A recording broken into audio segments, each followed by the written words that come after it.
গোপালগঞ্জে যে মিটিং শেষ হওয়ার পর আপনি যখন বলেন মুজিববাদ মুর্দাবাদ, মাথায় রাখতে হবে এই জায়গায় বঙ্গবন্ধু শেখ মুজিবের জন্ম হয়েছিল। এই প্রজন্মের যারা ওখানে আছে, এই প্রজন্ম না, ওখানে যত জীবিত লোক আছে তারা জন্মের পর থেকে দেখছে বঙ্গবন্ধু শেখ মুজিব কত বড় একজন নেতা। কোশ্চেনটা হলো আপনি যখন দাবি করছেন অপোজিশনের কাছে, আমি দাবি করছি না, এটা তো সব জায়গায় এসেছে, ছবি ভাই প্রুফ করেন না, কে আসছে বলেন? অসংখ্য ছবি এসেছে, তো কি ছবি আসছে? অসংখ্য ছবি এসেছে। ওই ছবি দেখেন, ওই ছবি অনেকে দেখাইছে। এই ঘটনায় তারা কোথাও যে 4 জন লোক যে মারা গেল তাদের ব্যাপারে তাদের কোনো শোক নাই। ছত্রভঙ্গ করতে ওই মুহূর্তে আর কি কি অপশন যখন অপোজিশন তখন ছিল আপনি মনে করছেন? আচ্ছা, অপোজিশনের আর্মসে কয়জন আহত হয়েছে আপনি খোঁজ নিয়ে অপোজিশনের? হ্যাঁ, আমি তো গভর্নমেন্টের সবগুলো খুঁজতেছি। তাদের আর্মসের গুলিতে কয়জন লোক আহত হয়েছে, কয়জন লোক নিহত হয়েছে? নিহত হইলেই ভালো হইতো, মানে না, আমি ভালো মন্দ করছেন না। জুলাইয়ের 1 তারিখ থেকে এনসিপি দেশব্যাপী জুলাই পদযাত্রা করলো। সেই পদযাত্রা মার্চ টু গোপালগঞ্জ নাম পরিবর্তন হলো কেন? এই নাম পরিবর্তন করে এনসিপি কি অর্জন করলো? আন্তরিকভাবে ধন্যবাদ জানাচ্ছি যারা আমাকে দেখছেন। আমার সাথে অত্যন্ত শ্রদ্ধার মাসুদ কামাল ভাই আছেন। দেখুন, আসলে আমার কাছে যেটা মনে হয়েছে যে এখন এই পুরো কার্যক্রমটাই, যেটা গতকালকে আমরা দেখেছি সন্ত্রাসী কার্যক্রম, এটাকে আসলে আমরা মানে এটার যে ইম্প্যাক্ট বা এখানে যে অ্যাক্টগুলো বা যে ইনসিডেন্টগুলো হয়েছে বা যেই ঘটনাগুলো ঘটেছে, আমরা এই ঘটনাগুলো থেকে বেরিয়ে আমরা একটা টার্মিনোলজির পলিটিক্সে ঢুকে গিয়েছি। আমি জানি না এটা কোথা থেকে সেট হয়েছে বা কারা এই টার্মিনোলজির পলিটিক্সটাকে সেট করেছে, যে এটা হচ্ছে মার্চ টু গোপালগঞ্জ বা হচ্ছে যে আমাদের পদযাত্রা। এটা আসলে আমরা তো সারা জীবন পদযাত্রাকে লং মার্চ বলতেই শুনছি, আপনিও নিশ্চয়ই শুনেছেন, বাকিরাও, সেখানে শাব্দিক কোনো পার্থক্য নাই। আপনি আরেকটা ব্যাপার খেয়াল করবেন, মানে এখানে যে আসলে কোনো ধরনের উস্কানি নাই বা এখানে যে আসলে কোনো ধরনের মানে আমরা আসলে যে কোনো ধরনের নেগেটিভ কোনো বার্তা নিয়ে গোপালগঞ্জে যেতে চাই নাই, এটার একটা ক্লিয়ারিটি কিন্তু তার আগের দিন আমাদের টপ অর্ডার নেতাকর্মীরাও কিন্তু দিয়েছিলেন। তারা বারবার বলেছিলেন যে দেখেন, আমরা গোপালগঞ্জ বা বগুড়া এই যে এভাবে করে যে বৈষম্যগুলো আমরা দীর্ঘদিনের রাজনীতিতে দেখেছি, যে আপনি কোনো জেলা থেকে বিলং করলে সেই জেলার কারণে আপনাকে আমরা কোনোভাবে অনবোর্ড করবো না বা কোনোভাবে কোনো ধরনের সুযোগ সুবিধা দিব না, এই ধরনের কার্যক্রমটা যে আসলে সুন্দর না, সেই বার্তাটা কিন্তু আমাদের নেতাকর্মীরা আগের দিনও দিয়েছিলেন। বরং এখানে খুবই স্পষ্ট একটা বার্তা নিয়ে আমরা যেতে চেয়েছি বা আমরা গিয়েছি, সেটি হচ্ছে যে গোপালগঞ্জে যারা বসবাস করে তারা তো এই দেশের মানুষ। হ্যাঁ, আপনি বার্তার কথা বলছেন, আমি এখানেই আসতে চাচ্ছি। আপনি বলছেন টার্মিনোলজির একটি রাজনীতির কথা আপনি বলছেন। আপনারা গত 1 তারিখ থেকে পদযাত্রা করছেন দেশের বিভিন্ন জেলাতে। এই কোন জেলাতে তো আসলে রোড মার্চের বা রোড মার্চ টু অমুক জেলার সেটার প্রয়োজন হচ্ছে না। আপনারা নিশ্চয়ই এই পদযাত্রা শুরুর আগে একটা পরিকল্পনা করে নেমেছিলেন। তখনই কি পরিকল্পনা ছিল গোপালগঞ্জে যখন যাবেন সেই পদযাত্রাটা রোড মার্চ টু গোপালগঞ্জ নামকরণ করা হবে? আমি যেটা বুঝিয়েছি, মানে আপনি এটা স্ট্রেট ফরওয়ার্ড একটা অ্যান্সার আপনি নিতে পারেন আমার কাছ থেকে, যে এখানে আসলে মানে কি পরিকল্পনা করবো, এটা তো আমাদের সারা দেশব্যাপী 64টা জেলা কেন্দ্রিক যে পরিকল্পনা, গোপালগঞ্জ কেন্দ্রিক আমাদের সেই পরিকল্পনা ছিল। এটাকে আলাদা করে মার্চ টু গোপালগঞ্জ বলাতে এমন কোনো কিছু আসতেছে না, যেখানে এই মার্চ টু গোপালগঞ্জ বলার সাথে সাথে অন্য ক্ল্যারিটিগুলো দেওয়া হচ্ছে। যখন কোনো ক্ল্যারিটি দেওয়া হতো না, যখন কোনো উস্কানি দেওয়া হতো, যখন আপনি দেখেছেন মঞ্চে কিন্তু আমরা অনেকগুলো কথার মধ্যে আমরা কিন্তু এই কথাগুলো বলেছি, যেটি আমি একটু আগে উচ্চারিত করেছি, যে এখানে আমরা এই বৈষম্য বিরোধী আন্দোলন থেকেই তো আসলে এই বাংলাদেশের নতুন বাংলাদেশের সূচনা। আমরা আসলে এই ধরনের কোনো বৈষম্যের মধ্যে দিয়েই যেতে চাই না। আমরা ওই কথাগুলো কিন্তু মঞ্চে উচ্চারিত হয়েছে। কাজেই দেখেন, মানে আমার কাছে যেটা মনে হয়েছে যে এটা একপাক্ষিকতার বা একটা সিঙ্গেল আই। হ্যাঁ, আপনি দেখছেন এটার মধ্যে আপনি ভিন্ন কোনো চিন্তা খুঁজে পাচ্ছেন, পেতেই পারেন। এটাই তো আপনার রাজনৈতিক স্বাধীনতা, সেটাই তো আপনার। আমরা পুরো এই আজকের আয়োজন জুড়েই যাব। মাসুদ কামাল, আপনার কাছে আসতে চাই। আপনি তো উত্তরটাই নিলেন না, আপনি যে প্রশ্নটা করেছেন উত্তরটাই দিতে পারলেন। আচ্ছা, ঠিক আছে, আপনি বলুন। না, দেখেন, আমি এটাই ক্লিয়ার করতে চাচ্ছিলাম যে আসলে আমরা গোপালগঞ্জে 32তম জেলা হিসেবে আমরা সেখানে গিয়েছি। আমরা আমাদের পক্ষ থেকে আপনি একেবারে কমপ্লিটলি নিরস্ত্র, কমপ্লিটলি সাধারণ মানুষের জন্য সেখানে আমরা, আপনি যে প্রশ্নটা করেছিলেন যেখান থেকে কি বার্তা পেল, এখান থেকে মানুষ যে বার্তাটা পেয়েছে, আপনি স্ট্রেট একটা অ্যান্সার নেন এখান থেকে মানুষ যে বার্তাটা পেয়েছে, মানুষ যে মেসেজটা পেয়েছে, এই যে আওয়ামী সন্ত্রাসী যে বাহিনী বা আওয়ামী লীগের যে মতাদর্শ, এই মতাদর্শের মধ্যে যে আসলে ফ্যাসিজম, এই মানে গুপ্ত হত্যা, এরপর হচ্ছে আপনার এই ধরনের আঘাত দিয়ে মানুষকে খাটো করা, মানুষকে হত্যা করার যে চেষ্টা, বা অন্য কোনো গণতান্ত্রিক রাজনৈতিক কর্মসূচিকে যে হজম করতে না পারা, এই জিনিসটা আবারও প্রকাশিত হয়েছে। এই মেসেজটা হচ্ছে সাধারণ মানুষ পেয়েছে। আর আরেকটা মেসেজ আমরা আমাদের পক্ষ থেকে দিয়েছি, সেটা হচ্ছে যে আমরা আমাদের জায়গা থেকে আমরা যেমনটা যেই মার্জে আমরা ছিলাম, যেই মোটিভে আমরা ছিলাম, যে বাংলাদেশের এই আগামীর রাজনীতিতে বাংলাদেশের সাধারণ মানুষ আওয়ামী লীগ এই কার্যক্রমের জন্য প্রত্যাখ্যান করেছে, যেটা বিগত সময়ে আমরা গণহত্যা দেখেছি। নতুন করে এই জুলাইয়ের মধ্যেই আবার আওয়ামী লীগকে নতুন করে সাধারণ মানুষ চিনেছে যে তারা কী ধরনের নিকৃষ্ট হতে পারে, কিভাবে করে সংঘবদ্ধভাবে ঐশাচিক কায়দায় আর্মস নিয়ে, অস্ত্র নিয়ে বেসামরিক লোকজন অর্থাৎ তাদেরকে হামলা চালাইতে। আওয়ামী লীগের যে ভয়ঙ্কর মুখোশ সেটা আবারও উন্মোচিত করেছেন। এটা আমাদের কারণে না, তাদের স্বভাবগত কারণেই উন্মোচিত, আবার উন্মোচন করেছেন। অসংখ্য ধন্যবাদ। মাসুদ কামাল, আপনার কাছে আসতে চাই, এই যে এনসিপির পদযাত্রা, সেখান থেকে রোড মার্চ, গত দুদিন ধরে বলছি যে মৃত্যু হয়েছে 4 জনের, নিধন পক্ষে বলা হচ্ছে, কারফিউ, এবং এখন পর্যন্ত গতকাল এই কারফিউ আবার বর্ধিত করা হয়েছে, কিছু সময়ের জন্য শিথিল থাকবে আগামীকাল। আপনার দীর্ঘদিনের যেই সাংবাদিকতার অভিজ্ঞতা, সেই অভিজ্ঞতার আলোকে কিভাবে বিশ্লেষণ করবেন? দেখেন, আপনি আসলে মানে অনেকগুলি প্রশ্ন একবারে করেছেন যে দীর্ঘদিনের অভিজ্ঞতা কিভাবে বিশ্লেষণ করব। কাজে আমি অত ডিটেলে যাব না, আমি খালি সংক্ষেপে বলি। দীর্ঘদিনের অভিজ্ঞতা হলো, আমার এত বছরের অভিজ্ঞতা, আমি সরকারকে যে ভূমিকায় দেখেছি বিভিন্ন সময়, সেই 91 থেকে বলি আমি, অথবা তার আগে থেকে এরশাদ আমল থেকে বলি। আমার এরশাদ আমলের ঘটনা মনে আছে, তখন আমি ঢাকা ইউনিভার্সিটির স্টুডেন্ট, আমার মনে আছে। সরকারি দলকে যে ভূমিকায় দেখেছি, এখন আমি সরকারি দলকে সেই ভূমিকায় দেখছি। সরকারি দলকে সরকারকে। সরকারি দল বলতে কাকে বোঝাচ্ছেন? এখানে সরকারি দল মানে সরকারের সহযোগিতা নিয়ে, সরকারের সমর্থন নিয়ে যে দলটা মাঠে থাকে সেটা সরকারি দল। এক্ষেত্রে নিঃসন্দেহে সেটা এনসিপি। এটা আমার অবজারভেশন, যেটা একই সরকার একই রকম কাজ করছে, সরকার তখনও যা করছে তাই করছে। এমনকি সবচেয়ে জঘন্য সরকার ছিল আমার বিবেচনায় হাসিনা সরকার গত 15 বছরে। তারাও যে ভঙ্গিতে আচরণ করতো, কথা বলতো, এই সরকারও ঠিক একই ভঙ্গিতে কথা বলছে, যেটা ছিল আমার জন্য খুবই একটা বড় ধরনের আঘাত। এই সরকারের কাছ থেকে এই ধরনের আচরণ আমি আশা করিনি। আমি এক্সাম্পল দিয়ে বলি, সরকারের বিভিন্ন জায়গায় আজকের ঘটনা, কালকে ঘটনার প্রেক্ষিতে অনেকগুলি বিবৃতি আসছে, অনেকগুলি প্রেস রিলিজ আসছে, আইএসপিআই বিবৃতি, অনেক কিছু দিছে। এই ঘটনায় তারা কোথাও যে 4 জন লোক যে মারা গেল, তাদের ব্যাপারে তাদের কোনো শোক নাই। ওই 4 জনকে দেশের নাগরিক না, তারা নাগরিক নেই দেশের। আমি তো 4 জন লোকের সম্বন্ধে কয়েকজন লোক সম্পর্কে জানলাম, তারা সাধারণ মানুষ, রাস্তা দিয়ে যাচ্ছিল, গুলিত করছে। আমরা আর্মিকে অনেক প্রশংসা করেছি যে আমাদের জুলাই আন্দোলনে তারা সাধারণ মানুষকে মারতে চায়নি, প্রশংসা করেছি। আমি একটা ভিডিও দেখলাম, আর্মি বলতেছে টার্গেট করে মার। শুনলাম তো আমি সেই শব্দ, সেই অডিও তো পাইলাম। এবং তারা যে গুলি করতেছে, সামনে কিন্তু মানুষ দৌড়াচ্ছে, তারা পেছন থেকে গুলি করতেছে।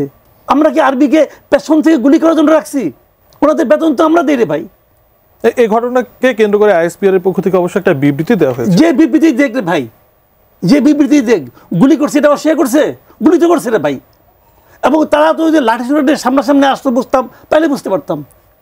তো আর্মির কাজটা কি ছিল? এটা কি যুদ্ধ না, তাদের কাজ ছিল ওদের ছত্রভঙ্গ করে দেওয়া। যে ছত্রভঙ্গ হয়ে যাচ্ছে, এখন তাকে পেছন দিয়ে গুলি করতে হবে কেন? পরিস্থিতি নিয়ন্ত্রণের জন্য আপনি গুলির বদলে আসলে ছত্রভঙ্গ করতে ওই মুহূর্তে আর কি অপশন তখন ছিল আপনি মনে করছেন? আচ্ছা, অপোজিশনের আর কয়জন আহত হয়েছে আপনি খোঁজ নিয়ে? হ্যাঁ, আমি তো গভর্নমেন্টের সবগুলো খুঁজতেছি। অপোজিশনের কাছে আর্মি ছিল, আমি যদি আমি মানি, তাদের আর্মসের গুলিতে কয়জন লোক আহত হয়েছে, কয়জন লোক নিহত হয়েছে? নিহত হইলেই ভালো হইতো মানে? না, আমি ভালো মন্দ কোশ্চেন না, জাস্টিফিকেশনটা কি? না, জাস্টিফিকেশন কোশ্চেন না। কোশ্চেনটা হলো, আপনি যখন দাবি করছেন অপোজিশনের কাছে, আমি দাবি করছি না, এটা তো সব জায়গায় এসেছে, ছবি এসেছে। ভাই প্রুফ করেন না, কে আসছে বলেন? অসংখ্য ছবি এসেছে তো। কি ছবি আসছে? অসংখ্য ছবি এসেছে। ওই ছবি দেখেন, ওই ছবি অনেকে দেখাইছে।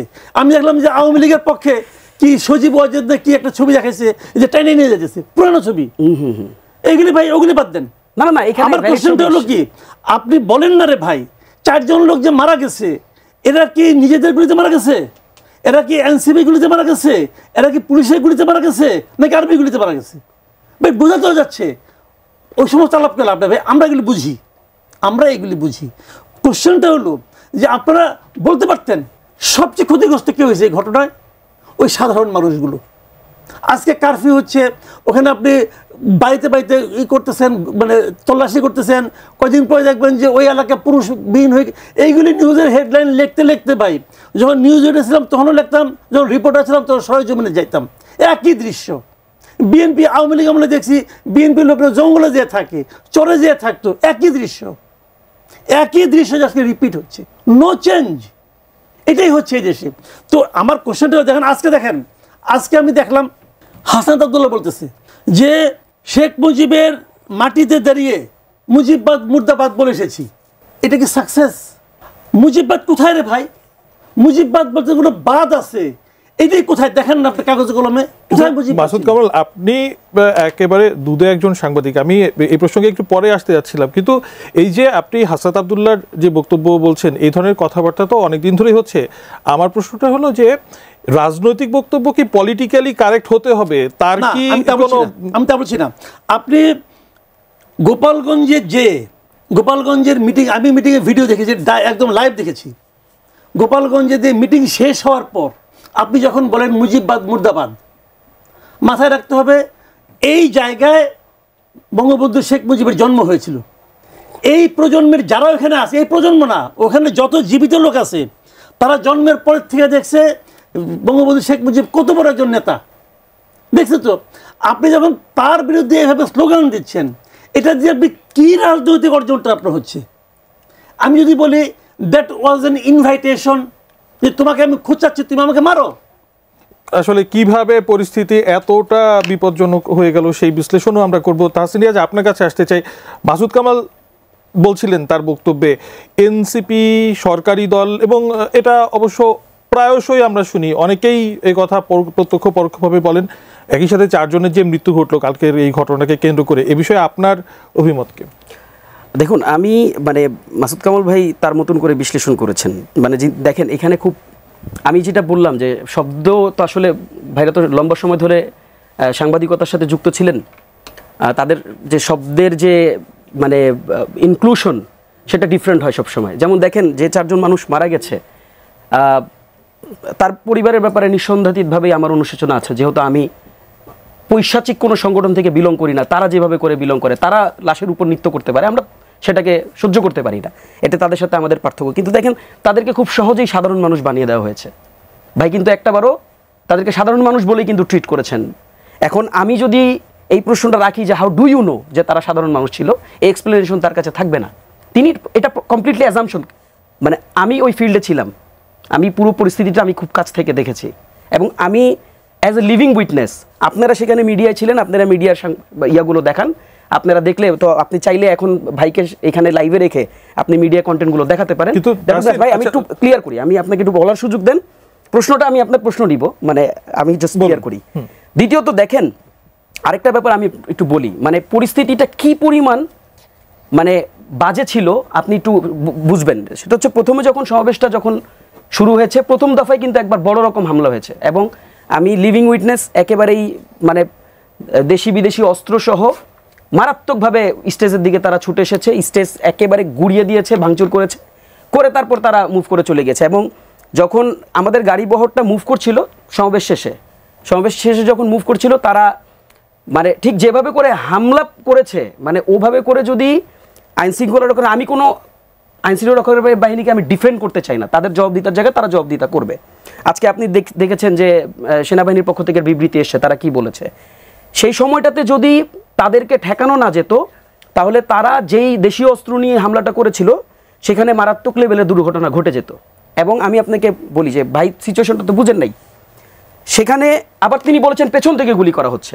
আমি জানি না পেছন থেকে গুলির কোন ফুটেজ, কোন অংশের ফুটেজ। হ্যাঁ, ওই যে উনি যদি দেখে থাকেন, সেটাও একটা অংশের হয়তো ফুটেজ, কিন্তু সেখানে 3 ঘন্টা 4 ঘন্টা ব্যাপী কিন্তু চলেছে, ধাওয়া পাল্টা ধাওয়া চলেছে।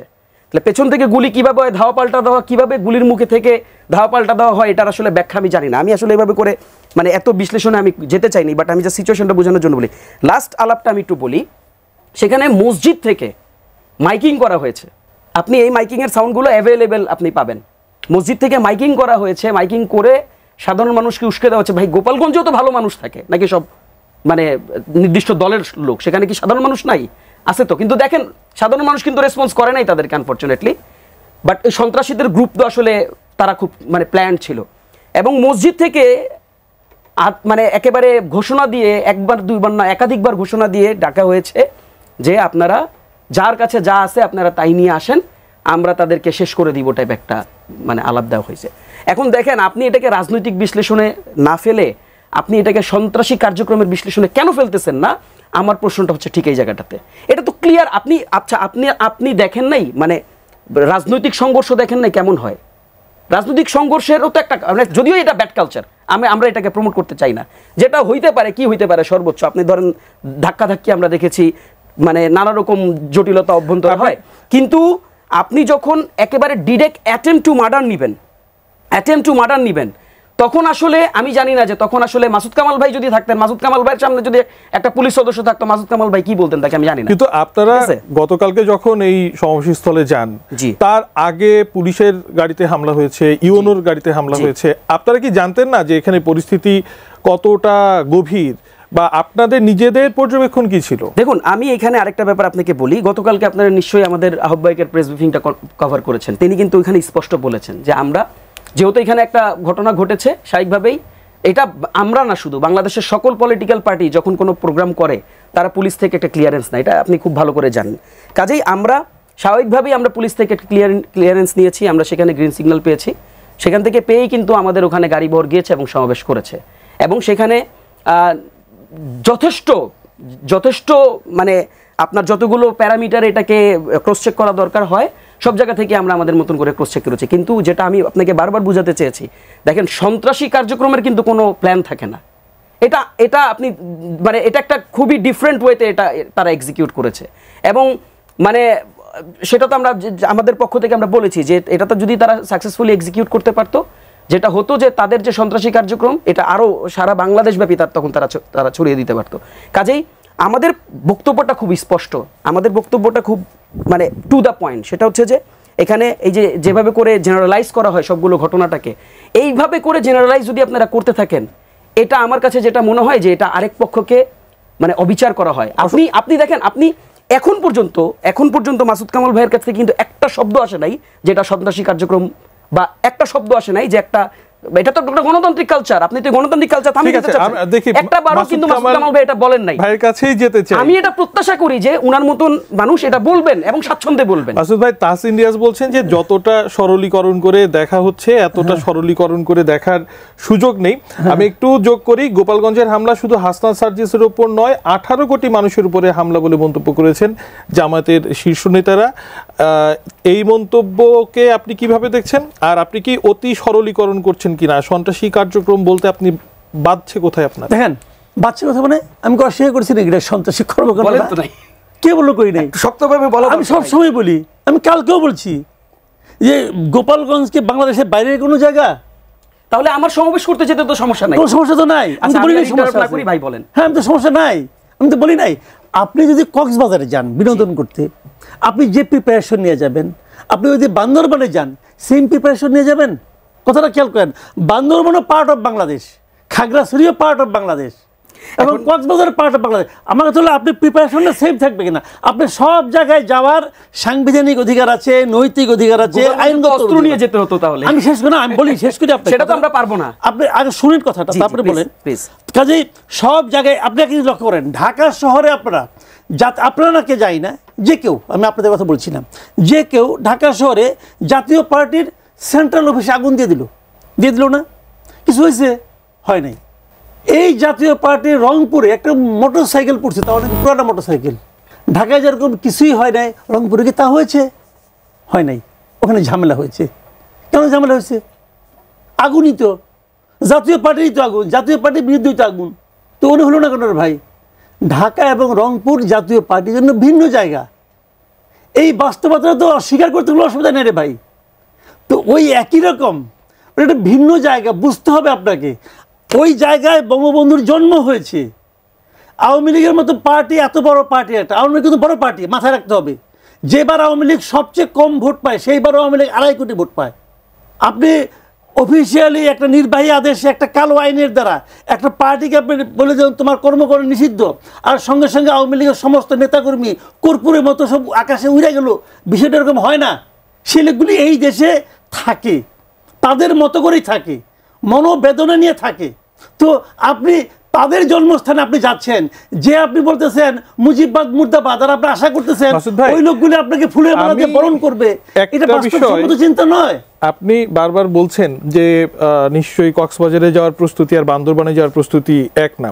একটা রাজনৈতিক দল তার রাজনৈতিক কর্মসূচি পালন করতে গিয়েছে এবং তাহসিন রিয়াজ বা এনসিপি নেতৃবৃন্দ বারবার বলছেন প্রশাসনের পক্ষ থেকে তারা ক্লিয়ারেন্স পেয়েছেন, তারা জানেন সেখানে অবস্থা স্বাভাবিক।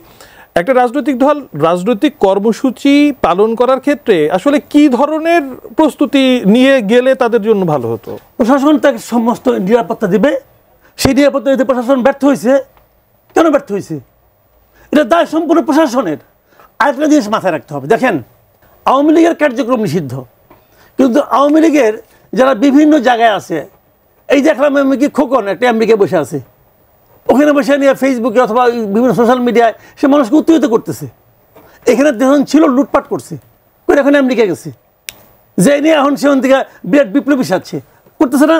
আচ্ছা, এখন এইগুলি তো নানা রকম প্রচারণা মানুষের মধ্যে কিন্তু প্রভাব বিস্তার করে। আপনি জানেন আমার টক শো সেটাকে কাইটে নিয়ে উল্টাপাল্টা হেডলাইন দিয়ে লোকে ছাড়তেছে, আমাকে জবাব দিচ্ছে আপনি যে কথা বলছেন। আমি কোথায় বলছি, এটা চালাই দেখেন। রাজনৈতিক উদ্দেশ্য হাসিলের জন্য তো অনেক আমাদের দেশের মানুষ অনেক কিছু বোঝে না। আমি শেষ করে কথাটা তাহলে বুঝেন, আপনি অনেক কিছু বোঝে না। এই যাওয়া নিয়ে আলোচনা হয় নাই, ওখানে যে বঙ্গবন্ধুর আপনার সমাধিস্থল ভেঙে দেওয়া হবে, এগুলি ফেসবুকে আপনি দেখেন নাই, আমরাও দেখছি।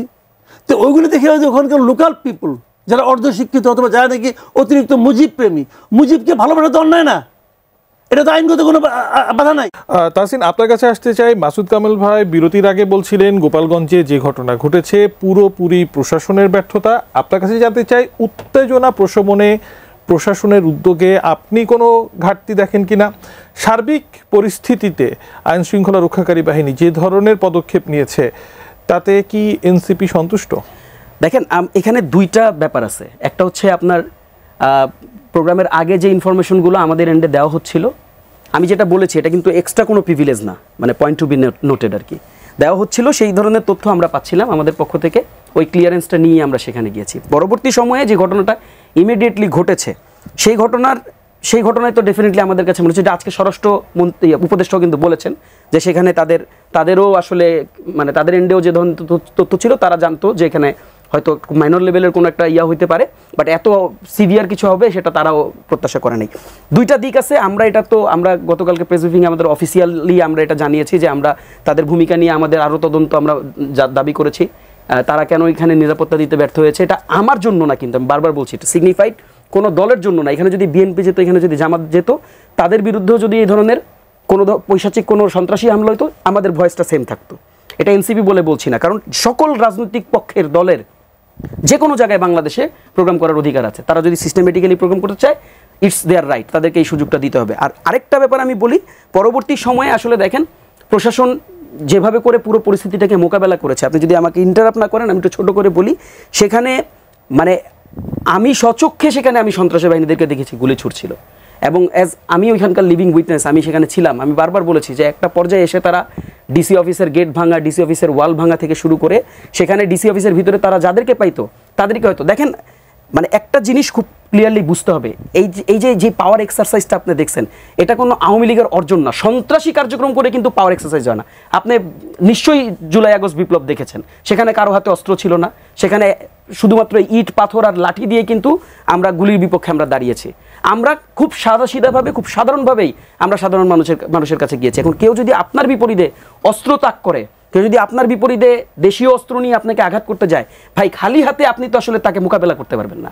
আবার তার অস্ত্রের বিপরীতে আপনি অস্ত্রও ধরতে পারবেন না। এটা আপনার পলিটিক্যাল আইডিওলজি হতে পারে না, এটা আপনার পলিটিক্যাল স্ট্র্যাটেজি হইতে পারে না। এটা হচ্ছে কমপ্লিটলি রেডিক্যাল একটা মুভ, কমপ্লিটলি এক্সট্রিমিস্ট একটা মুভ। তো এই মুভকে পলিটিক্যাল মুভ হিসাবে ডিফাইন করার সুযোগ নেই। এটা কমপ্লিটলি ভায়োলেন্স, এটা কমপ্লিটলি নন পলিটিক্যাল মুভ, এবং কমপ্লিটলি এটা এক্সট্রিমিজম।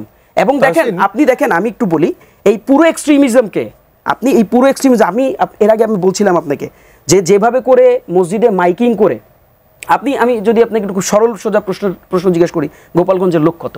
সেই লোকের তুলনায় আপনি কতজন লোককে সেখানে রাজপথে দেখছেন? ইটস এ ভেরি মানে সিগনিফিকেন্ট, ভেরি মানে আপনার খুবই ছোট একটা গ্রুপ, এবং এই ছোট গ্রুপটা খুবই টার্গেটেড একটা মুভ তারা নিয়েছিল।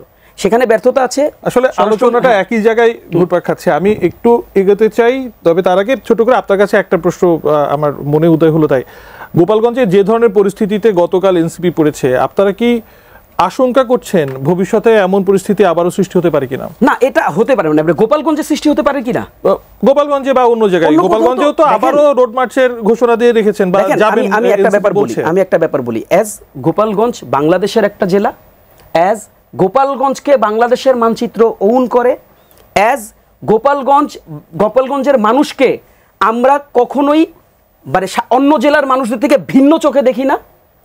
কাজেই এনসিপি গোপালগঞ্জে আবার যাবে, আজ হোক কাল হোক, একটা নির্দিষ্ট সময়ের ব্যবধানে হোক, এনসিপি আবার সেখানে যাবে। দ্বিতীয় আরেকটা প্রশ্ন আমি আপনাকে বলি, যেটা আপনি করেছেন, যে দেখেন আপনি তো আপনারা কভার করছেন, এটা 32তম জেলা ছিল, 31তম জেলা পর্যন্ত আমরা যখন আমাদের পথসভাগুলো করেছি, আপনি নিজের চোখে নিশ্চিত রূপে দেখেছেন সেখানে সাধারণ মানুষ কিভাবে করে স্বতঃস্ফূর্তভাবে আমাদেরকে সাড়া দিয়েছে।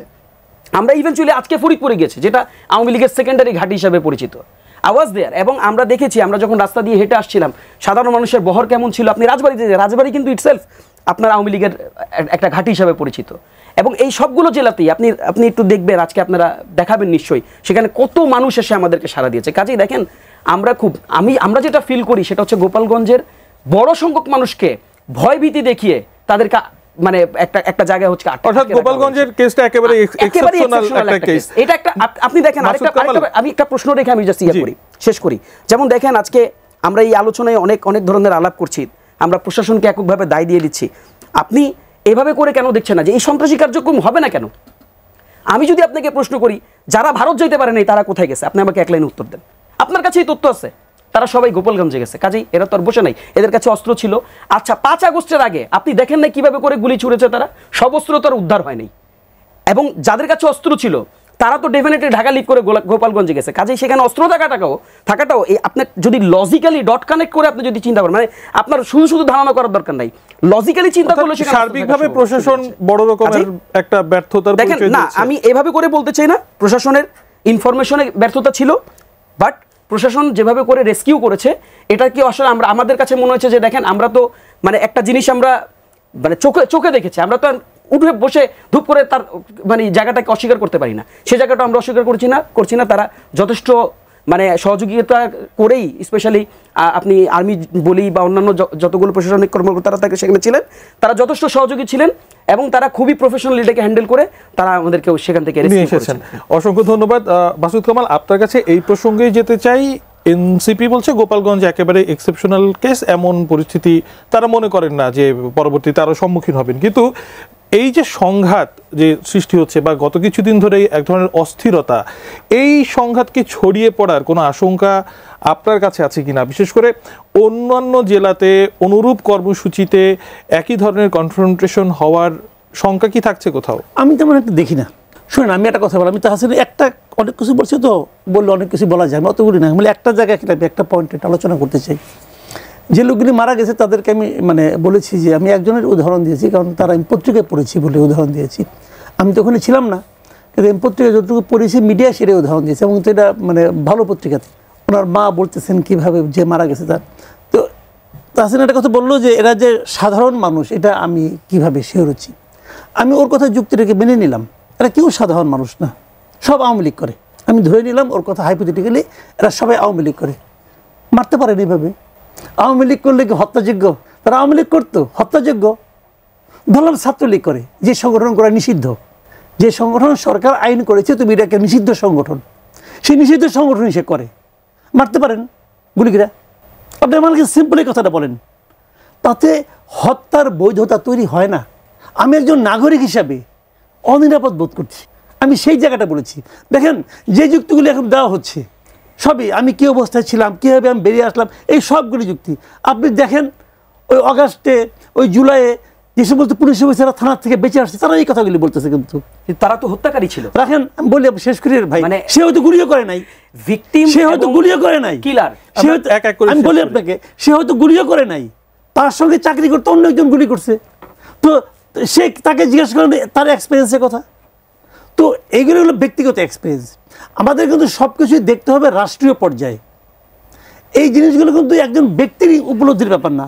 দেখেন তর্কের ক্ষেত্রে আমি একটা কথা বলি, আমি নিজে মনে করি সেখানে এনসিপির মিটিং করতে শান্তিপূর্ণভাবে মিটিংটা হওয়ার জন্য সব ব্যবস্থা সবার করা উচিত ছিল। সেই মিটিংয়ে যারা ওখানে যে বাধা দিবে তারা অন্যায় করবে, সিম্পল অন্যায়।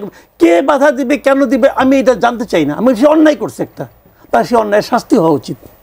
আমার এতে কোনো আপত্তি নাই। প্রশাসনের উচিত ছিল তাদের সার্বিক নিরাপত্তা দেওয়া। যদি তারা মনে করে নিরাপত্তা দেওয়া সম্ভব না, তাদের এনসিবিকে ইনফর্ম করা উচিত ছিল, আপনাকে মিটিং করতে যায়েন না। যদি তাও এনসিবি যেতে চায় 144 জারি করতে পারতো। এরকম হয় বাংলাদেশে অনেক। নিরাপত্তাহীনতা দেখলে প্রশাসন 144 জারি করে দেয়। 144 জারি করলো না কেন? ওদেরকে না করলো না কেন? এই সমস্ত না করে যে কেওয়াসটা তৈরি হলো, আসেন এইবার মূল পয়েন্টে আসি। এই কেওয়াসে লাভ হলো কার বলেন? শুনেন, অপরাধ বিজ্ঞানের একটা কথা আছে, যখন কোনো অপরাধ ঘটে তখন প্রথম কথা হলো এই ঘটনার বেনিফিশিয়ারিকে। এই ঘটনার বেনিফিশিয়ারিকে গোপালগঞ্জের মানুষ নো। এই ঘটনার বেনিফিশিয়ারি যদি কিছু হয়ে থাকে, আমি একটা একটা করে বলি কে বেনিফিশিয়ারি। 1 নম্বর বেনিফিশিয়ারি হলো আওয়ামী লীগের যে নেতাগুলো বিদেশে পলাই আছে বিপুল অঙ্কের টাকা নিয়ে, এরা বেনিফিশিয়ারি। এরা ওখানে গোফে তা দিচ্ছে, দেখো আমরা করে দেখিয়েছি, সিম্পল। 2 নম্বর বেনিফিশিয়ারি যারা এখন নির্বাচনটাকে পেছাতে চায়, তারা বেনিফিশিয়ারি।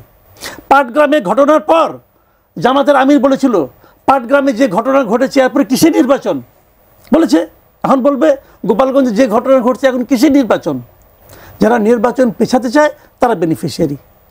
এখন তাদেরকে জিজ্ঞাসা করেন তোমরা নির্বাচন পেছানোর জন্য এই কাজটা করলা? বেনিফিশিয়ারির কথা যখন বলছিলেন এই ঘটনাতে, তাহলে তো ক্ষতিও হলো কারো। সেই কার ক্ষতি হলো, কতটুকু ক্ষতি হলো? এই ক্ষতি হলো সাধারণ মানুষের।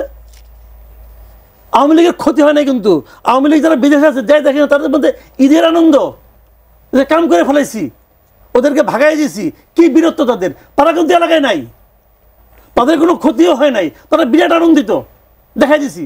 জান গেছে কার? সাধারণ মানুষের। তাহসিন রিয়াজ, আপনার কাছে আসতে চাই। আপনি এর আগে বলছিলেন দীর্ঘ সময় পার হওয়ার পরেও আওয়ামী লীগের যারা এখনো বিভিন্ন জায়গায় লুকিয়ে আছে, সন্ত্রাসী কর্মকাণ্ড চালানো হচ্ছে, তাদেরকে গ্রেপ্তার করা হয়নি, আইনের আওতায় আনা হয়নি। একই সাথে বারবার আপনারা এই কথা বারংবার বলছেন যে প্রশাসনেরও বিভিন্ন জায়গায় আওয়ামী লীগের দোসর বা তারা ঘাপটি মেরে আছে। এতদিনেও নিরপেক্ষ প্রশাসন কেন গঠন করা হলো না? আপনাদের কি অভিমত? এটা সরকারের স্রেফ ব্যর্থতা ছাড়া আমরা অন্য কিছু এটাকে দেখতে চাই না, অন্যভাবে দেখতে চাই না। দেখেন, আমরা অনেক আগেই আমরা এই কথাটা বলছিলাম যে আপনারা অ্যাটলিস্ট হচ্ছে আপনার পুলিশ রিফরমেশন কমিটি আপনাদের পক্ষ থেকে একটা হওয়া উচিত। এবং আরেকটা ব্যাপার দেখেন, মানে এটা কিন্তু একটা ডক্ট্রিন, মানে এটা কীভাবে বলতে পারি, আমি যদি এইভাবে করে বলি যে এটা তো একটা লম্বা সময়ের প্র্যাকটিস। হ্যাঁ, এই যে ধরেন গোলামির যে প্র্যাকটিস আমাদের মধ্যে যেটা ইন্টিগ্রেটেড, ঠিক আছে, আমাদের এই স্বভাবজাত যেই ব্যাপারটা, সেটা হচ্ছে গোলামির যে এই মানে চিন্তা থেকে কিন্তু মানে তারা আসলে ওইখান থেকে বাইর হয়ে আসতে পারেনি এখনও। তারা দেখছে যে মানে সরকার চেঞ্জ হয়েছে এবং এখান থেকে বিরাট রকমের ফান্ডিং আছে, আপনি জানেন প্রচুর ফান্ডিং এখনও বিদেশ থেকে আসে, তারা যে পরিমাণ টাকা পাচার করে নিয়ে গেছে ইটস হিউজ। কাজেই সরকারের অভ্যন্তরে আমাদের কাছে যেটা বারবার মনে হয়েছে যে প্রশাসনের সাথে তাদের যে যোগাযোগ, তাদের অভ্যন্তরে যে সহযোগিতার যে ব্যাপার, এটা আরও স্ট্রং হওয়া উচিত, কোঅর্ডিনেশন স্ট্রং হওয়া উচিত এবং অবভিয়াসলি এটা রিফর্ম হওয়া উচিত, মানে যত দ্রুত সম্ভব। এটা আমাদের রাষ্ট্রের জন্য এটা হওয়া উচিত। এটা না হলে যেটা হবে যে আমরা এই যে ধরেন আমরা আজকে দেখছি যে বিভিন্ন জায়গায় তো আপনারা দেখছেন যে কী ধরনের মব আপনার অ্যাক্টিভিটি আমরা দেখছি, তার পাশাপাশি হচ্ছে হত্যা দেখছি আমরা, চাঁদাবাজি দেখছি আমরা। কাজে এই যে সার্বিক ব্যাপারগুলোকে সঠিক পর্যায়ে নিয়ে আসা এবং সামনে সবচেয়ে গুরুত্বপূর্ণ যে বিষয়টি আছে সেটা হচ্ছে ইলেকশনকে সামনে রেখে আপনি যদি স্ট্রং একটা প্রশাসন আপনি যদি ডেভেলপ করতে না পারেন, মানুষের কাছে যদি ওই মেসেজটা যদি কনভে করতে না পারেন যে এই প্রশাসন দে আর হাইলি অ্যাক্টিভ নাও, যে তারা ইলেকশনকে হচ্ছে মানে পারফেক্টলি এক্সিকিউট করতে পারবে, এই আশাব্যঞ্জক জায়গায় যদি আপনি সাধারণ জনগণকে নিয়ে যেতে না পারেন, তাহলে কিন্তু আসলে ইলেকশন আমাদের কাছে যেটা মনে হয়েছে যে অবশ্যই প্রশাসনের রিফর্ম দরকার এবং প্রশাসনের মধ্যে প্রচন্ড রকম দুর্বলতা আছে। এই প্রশাসনকে আর একটু ঢেলে সাজানো দরকার। এখনো আমাদের হাতে সময় আছে।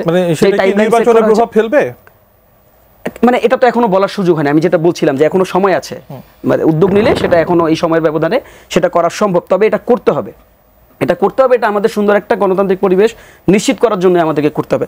আমি জাস্ট একটা ব্যাপার একটু ছোট করে রিপ্লাই দিই, সেটা হচ্ছে যে আমাদের মাসুদ কামাল ভাই একটা পরিস্থিতির অবতরণ এখানে ঘটিয়েছেন। সেটা হচ্ছে যে ভিকটিম এবং পারপেট্রেটর আসলে দুইটা কিন্তু দুই রকম জিনিস। মানে তিনি যেই দুইটা সিনারিওকে কম্প্যারিজন করছেন, সেখানে একটা সিনারিওতে যেখানে যে পুলিশকে তিনি সামনে রেখেছেন, দেখেন ওই সিনারিওতে ঠিক মানে 1-1.5 ঘন্টা বা 1-2 দিনের ব্যবধানে সেই দিন হচ্ছে বাংলাদেশে প্রায় 2000 মানুষ মানে হত্যা করা হয়েছে, নিহত করা হয়েছে।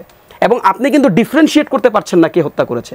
আপনি তো দেখেছেন যে সেখানে পুলিশ নির্বিচারে গুলি ছুড়েছে, কে ছুড়ে নাই আপনি আমাকে বলেন। হ্যাঁ, এখন যদি আপনি বলেন যে পাশে একজন দাঁড়িয়ে ছিল আমি দেখছি ছুড়ে নেই, এটা তো ভাই খুব স্বাভাবিক কেস। আপনি এটাকে যদি আপনি এক্সাম্পল দেন, এটা ভেরি এক্সেপশনাল কেস, যেটাকে আপনি এক্সাম্পলের সামনে নিয়ে আসতে পারছেন না। কাজেই দেখেন ওই ক্ষোভটা, ওই ক্ষোভটা ডিফারেন্ট ছিল। একটা গণঅভ্যুত্থানের ইমিডিয়েট পরে কি ধরনের পরিস্থিতি, এটা আমার থেকে অনেক ভালো মাসুদ কামাল ভাই জানে, এটা আমার নতুন করে বিশ্লেষণ করার দরকার নেই। একটা কথা যদি বলি, ওবায়দুল কাদের যে কথাটা বলছিল যে যদি তাদের সরকার পতনে কত লক্ষ লোক মারা যাবে, 3.5 লক্ষ লোক মারা যাবে, কিন্তু সেটা তো হয় নাই বাংলাদেশে, আমরা দেখেছি। কাজেই আমার কাছে যেটা মনে হচ্ছে, বাংলাদেশের মানুষ অনেক সহনশীলতার পরিচয় তখন দিয়েছে। আর এখন যে সিনারিওটা ঘটেছে, আমি জাস্ট একটু কানেক্ট করে দিই, এখন যে সিনারিওটা ঘটেছে, এই সিনারিওতে কিন্তু আমরা একটা জিনিস দেখেছি যে এখানেও আমরা দেখেছি ক্রিমিনাল অ্যাক্টে যারা যুক্ত ছিল, যাদের হাতে অস্ত্র ছিল, যারা হামলা করেছে, নিরস্ত্র মানুষদেরকে হামলা করেছে, আপনি তাদেরকে হচ্ছে ভিকটিমের জায়গায় নিয়ে যাচ্ছেন। আপনি বারবার এই জায়গাটাতে আসলে এইভাবে করে এত সরলীকরণ করে আসলে সুযোগ নেই, আরো পর্যবেক্ষণ আসলে করতে হবে। একেবারে শেষ পর্যায়ে চলে এসেছি মাসুদ কামাল, বিভিন্ন বিষয় নিয়ে তো কথা হলো। এখন দেশে যেই অস্থিরতা বা গত কিছুদিন ধরেই বিভিন্ন কারণে বিভিন্ন ইস্যুতে আমরা দেখছি রাজনৈতিক অঙ্গনে অস্থিরতা হচ্ছে, সামাজিক যেই একটা বেষ্টনী সেখানেও এক ধরনের অস্থিরতা বিরাজ করছে। সামনের দিনগুলো আসলে কেমন হতে যাচ্ছে, বিশেষ করে নির্বাচন যদি ধরি যে এপ্রিল ফেব্রুয়ারি যে সময়টাই হোক, সেটা তো ঘনিয়ে আসছে। শুনুন, আমি একটা কথা বলি, আমার সরল বিবেচনা হলো ডক্টর ইউনূস গভর্নমেন্ট ফেল করছে। এই প্রথম একটা নির্দলীয় সরকার যাদের আমলে আমাদের সোসাইটিতে, আমাদের দেশে এত অস্থিরতা তৈরি হয়েছে এবং তাদের কোনো কিছু কার্যকর কোনো পদক্ষেপ নাই। এটা হলো আমার অবজারভেশন। তারা পারে নাই কিছু করতে, তারা কাউকে নিরাপত্তা দিতে পারছে না, মানুষ নিরাপত্তাহীনতা আছে কিন্তু। এবং তারও যে বড় কথা, এরা যে একটা ভালো নির্বাচন করবে তারও আমি কোনো নমুনা দেখছি না, আমি দেখতে পাচ্ছি না। কিন্তু ডক্টর ইউনূস সাহেবের উচিত হবে অনতিবিলম্বে চলে যাওয়া। এখন ওনার চলে যাওয়া ছাড়া আমি আর কোনো ভালো পথ দেখি না। উনি একজন ভালো মানুষকে, যে ক্যাপাবল লোকের কাছে, উনি তো একটা এমন একটা উনি উপদেষ্টা পরিষদ করছেন, যে উপদেষ্টা পরিষদের ম্যাক্সিমাম লোক। আপনি কি বলছেন, উনি চলে যাবেন পুরো উপদেষ্টা পরিষদ নিয়ে নাকি ব্যক্তি? ওনাকে তো ডুবাইছে উপদেষ্টা পরিষদ, ওনাকে তো ডুবাইছে উপদেষ্টা পরিষদ। আমি আপনাকে একটা ছোট্ট উদাহরণ দিয়ে বলি। কালকে আমাদের আমি এই স্বরাষ্ট্র উপদেষ্টা যে পারফরমেন্স, পৃথিবীর যে কোনো দেশে হলে ওনার এর মধ্যে 3 বার পদত্যাগ করতে হতো। ওনার যে পারফরমেন্স, কালকে স্বরাষ্ট্র উপদেষ্টা একটা কন্ট্রোল রুমে বসছে, মনিটরিং করতেছে। উনি কাকে নিয়ে পড়ছেন? আসিফ মাহমুদ সজীব ভুঁইয়াকে নিয়ে পড়ছেন। ওয়াই? আসিফ মাহমুদ সজীব ভুঁইয়া কি এই ধরনের সন্ত্রাস দমনের বিশেষ কোনো ট্রেনিং প্রাপ্ত? ওনার মন্ত্রণালয় কি এর সঙ্গে সংশ্লিষ্ট? উনি কেন? ব্যাখ্যা করেন আপনি আমাকে। এবং উনি কি বিরাট অভিজ্ঞ ব্যক্তি? উনি তো এই উপদেষ্টা পরিষদের মধ্যে সবচেয়ে কম অভিজ্ঞ ব্যক্তি। তো উনি এখানে কেন? এটা কিন্তু আমি আসিফ মাহমুদ সজীব ভুঁইয়ার দোষ দিই না, আমি দোষ দেই ওই স্বরাষ্ট্র উপদেষ্টার। উনি কেন ওনাকে নিয়ে বসছেন এখানে? এবং সেটা আবার আসিফ মাহমুদ সজীব ভুঁইয়া উনি আবার সেটা ফেসবুকে ওনার স্ট্যাটাসে দিচ্ছেন। এটা কি মানায় ওনাকে? মানায় না। পৃথিবীর যে কোনো রাষ্ট্রের তো দেখবে, দেখে তো এগুলো সবাই, তারা এটা কীভাবে ব্যাখ্যা করবে? এইভাবে বসলে সরকার দুর্বল হয় কিভাবে ভাই? সেটাই সেই আলোচনা আসলে কেন সরকার দুর্বল হয়ে গেল, বা সেই আলোচনাতে গেলে আসলে আজকে সময়ের সংকুলান হবে না। আপনার খতিয়ানে সরকার খুব বেশি হয়তোবা মার্কস পাচ্ছে না, তবে আমার খতিয়ানেও পাচ্ছে না, কিন্তু ইউনূস সাহেবকে আজকেই চলে যেতে হবে, এই পরিস্থিতিও এখনো